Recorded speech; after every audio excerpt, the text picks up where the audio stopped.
हिंदू उदय सम्राट बाळासाहेब ठाकरे समृद्धी महामार्ग या महामार्गासाठी बनवण्यासाठी हजारो वृक्षाची तोड झाली आणि या वृक्षाची भरपाई करण्यासाठी महामार्गाच्या बाजूला समृद्धी महामार्गाच्या बाजूला वृक्ष लावण्यात आले होते.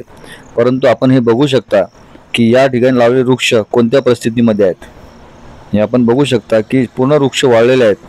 या ठिकाणी ड्रिपच्या हिशोबाने पाणी देण्यासाठी व्यवस्था केली होती, परंतु महामार्ग विभागाच्या कोणत्याही कर्मचाऱ्याची किंवा कोणत्याही अधिकाऱ्याची याकडे लक्ष नसल्यामुळे हे पूर्ण वृक्ष वाळलेले दिसत आहे.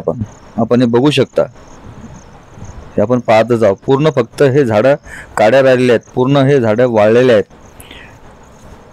म्हणजे जेव्हा हे महामार्ग बनवण्याचा होता त्यावेळेस हजारो वृक्षाची कत्तल करण्यात आली आणि हेच वृक्षाची भरपाई करण्यासाठी समृद्धी महामार्गाच्या बाजूला हे छोटे छोटे झाडं लावण्यात आले होते.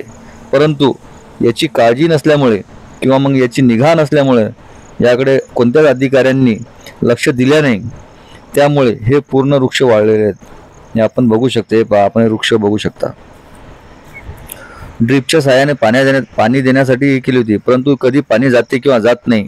या हिशोबाने हे पूर्ण वृक्ष हे वाळलेले आहेत.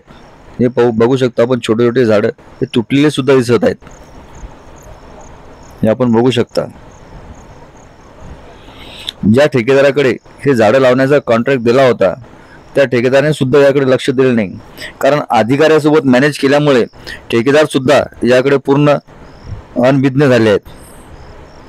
जेव्हा अधिकारीच जर ढेप खाऊन बसले असतील तर ठेकेदार याकडे लक्ष देणार कसे, हा सर्वात मोठा प्रश्न उपस्थित होत आहे. हे आपण बघू शकता की बघा काय झालेलं म्हणून. शब्द न्यूजसाठी विनोद बाजाड, बेलगाव.